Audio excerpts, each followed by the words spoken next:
taxi to Colaba comes to 200 rupees. I don't know if that's good or not. The car park across from the exit is crammed with small black and yellow vehicles. They are premiers. They all look ancient, shabby and beaten up, but they are probably just shabby and beaten up. Our Premier is better than most. The doors and the boot shut without the aid of rope or a bungee cord. I was hoping for aircon, but now I'm happy not to have to hold the door shut myself. Driving through the city at night is a stark revelation. We pass dirty, dilapidated buildings and vast seas of slum dwellings no more than tiny tarpaulin-covered shacks. People are sleeping on the pavement and in doorways. Squalor on this scale was a shock I wasn't prepared for. On top of this, we are driving way too fast, ignoring traffic signals and giving way only if forced to. The driver guns the engine if he thinks he can make it, stamps on the brakes at the last second if not. It's like he's playing chicken or something, with passengers on board. What the hell did I sign up for? At that moment, I think if I were offered the chance of turning around and going straight back home, I would have taken it. Along with the hands offering it, probably. We arrive in Colaba district at around 5 a.m. It's dark and deserted. Nothing is open. The taxi grumbles off up the street, leaving the four of us standing on the pavement. I think a bit of planning wouldn't have gone amiss.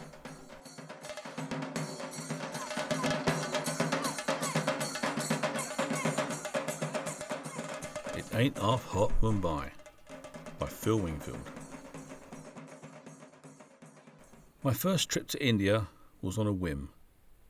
At some point in early 1996, it was suggested that I go, and I said yes. No thought, no consideration, just yes. Nothing figured in that decision. It was literally a case of, why not?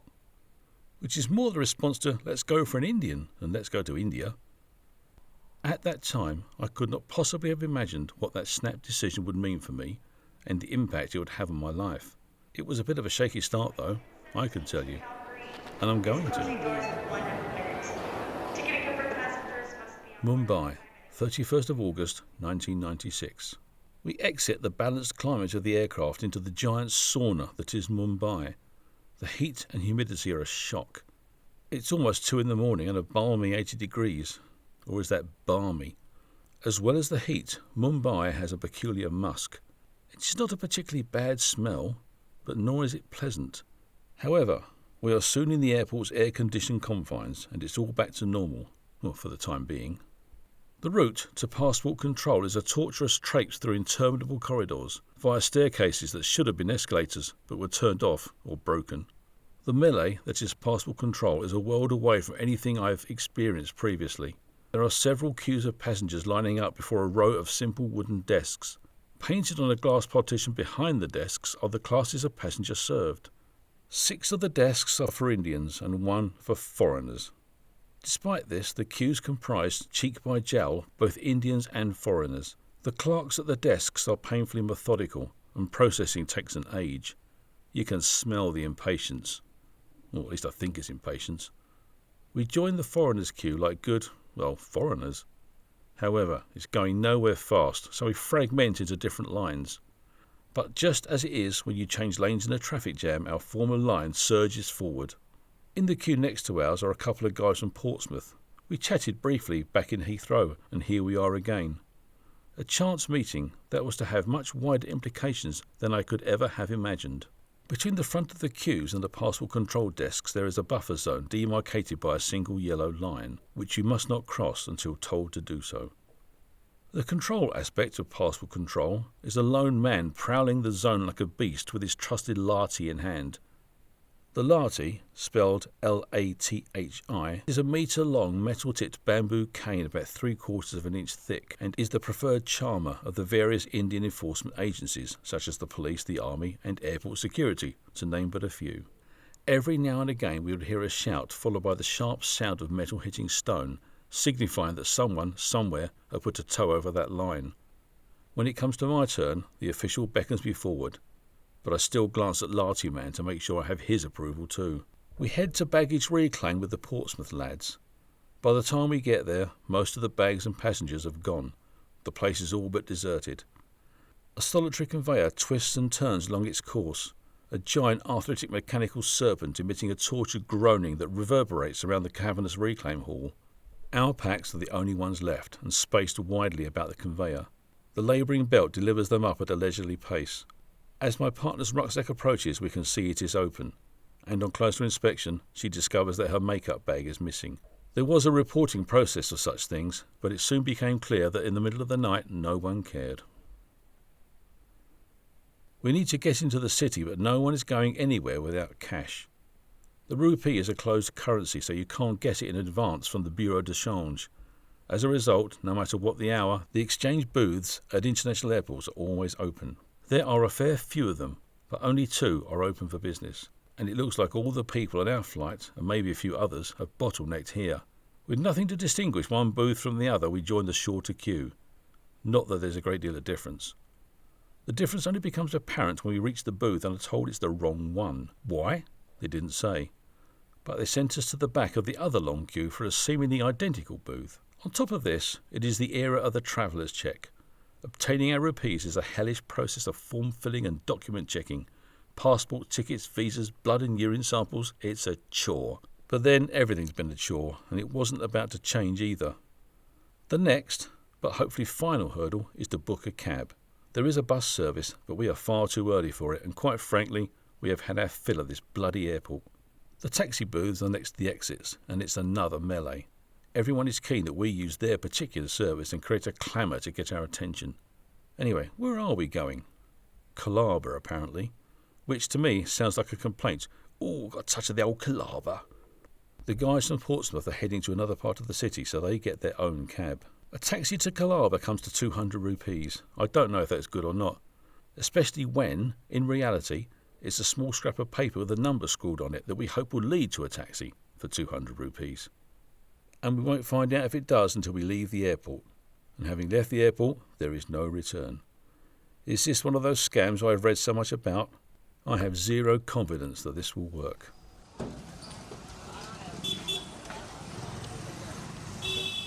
We exit the airport and reconnect with the pungent sauna that is Mumbai. The temporary railing-bound exit corridor holds back a sea of waiting relatives and cab drivers hoping for business.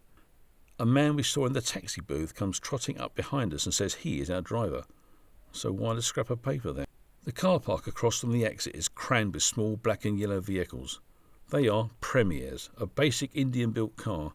They all look ancient, shabby and beaten up, but they are probably just shabby and beaten up. Our Premier is better than most. The doors and the boot shut without the aid of rope or a bungee cord. I was hoping for aircon, but now I'm happy not to have to hold the door shut myself. Our luggage goes in the boot and on the roof. I just hope it's still there when we get to Calabar. Driving through the city at night is a stark revelation. We pass dirty, dilapidated buildings and vast seas of slum dwellings no more than tiny tarpaulin-covered shacks. People are sleeping on the pavement and in doorways. Squalor on this scale was a shock I wasn't prepared for. On top of this, we are driving way too fast, ignoring traffic signals and giving way only if forced to. The driver guns the engine if he thinks he can make it, stamps on the brakes at the last second if not. It's like he's playing chicken or something, with passengers on board. What the hell did I sign up for? At that moment, I think if I were offered the chance of turning around and going straight back home, I would have taken it. Along with the hands offering it, probably. We arrive in Calabar district at around 5 a.m. It's dark and deserted. Nothing is open. The taxi grumbles off up the street, leaving the 4 of us standing on the pavement. I think a bit of planning wouldn't have gone amiss. I see a couple of sleeping forms in doorways and another cab driver asleep on the roof of his cab. Some of the sleeping forms stir upon our arrival. I don't mind admitting that it is not the most comfortable I've ever felt in my life. In search of sanctuary, I knock on the door of the nearest hotel. After an uncomfortably long wait, a bleary-eyed man in pants and a vest opens up. He says he has a room and it will be 900 rupees. According to the guidebook, these places should be around 300 tops. So, just how much of a miser am I? Do I overpay for accommodation, or walk the dark and foreboding streets in search of somewhere cheaper? No chance. We're not staying here. It's a rip-off. And there you have it. The sleeping cabbie wakes up and slides down off the roof of his car. He knows somewhere cheaper we can stay. He takes us around the corner to a place called the Volga Rooms. They want 400 rupees, which is still a bit steep, but way better than 900. And then there is the 50 rupee finder's fee for the taxi driver. I was to learn that the favour is a relatively rare commodity in India. We step into the small darkened foyer and try to avoid treading on the sleeping forms littering the floor. The foyer floor doubles as staff accommodation, and if it wasn't for some of the sights I saw on the way here, I would think they had a raw deal. We follow the doorman along a dingy, uninviting corridor past dozens of closely spaced doors to our room. It's a twin, single-bed cell in dire need of a clean. At least it has a fan, which is pretty damn essential. There is a small wash basin and mirror next to the door. They are a matching pair, insofar as they are both utterly filthy. If you were able to get clean, you wouldn't be able to see it. In the opposite wall of the cell is a tiny window. Out of curiosity, I open it to take a peek. The concrete wall of the next building is less than 2 feet away. A room with no view. But it will do, for now. To sleep, perchance to dream. Fat chance that 2 people getting to sleep on a single bed as soft as concrete isn't. But tomorrow is in a few hours, and we will find something better, or die trying. Postscript. It was the shakiest of starts, and on more than one occasion I would happily have gone straight home. I don't care much for the concept of fate, but at that time the die was already cast. I was destined to fall for this crazy country in a big way. But had anyone tried to tell me that at the time, I would have laughed in their face. Addendum. The 2 lads from Portsmouth were Martin Hopkins and Keith Harris. We ended up spending 2 of our 3 weeks in India travelling together. I stayed in touch with Keith, and it led to a 17-year travelling partnership, during which we visited India 6 times, plus trips to Cambodia, Laos and Vietnam. It has now been 10 years since we last travelled together, but we are still kicking about, so...